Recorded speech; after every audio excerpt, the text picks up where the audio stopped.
度係廣州市兒童公園嘅糖果屋，屋外邊嘅花園種滿咗七彩嘅繡球花，紅色、粉色、紫色、藍色，搭配埋充滿童話故事色彩嘅粉色建築，令人仿似置身於莫奈不下嘅夢幻花園。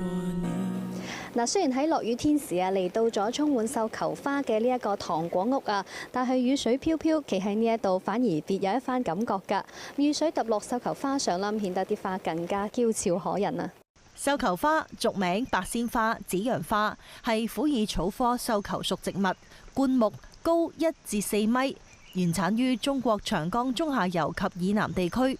花序就好似大繡球咁，係常見嘅盆栽觀賞花木。糖果屋從年後就開始被繡球花簇擁，引嚟唔少嘅大朋友同小朋友。據了解，繡球花嘅花期係2到3個月，大家可以着上田園風、心係風嘅衣服嚟到糖果屋，感受童話嘅美好。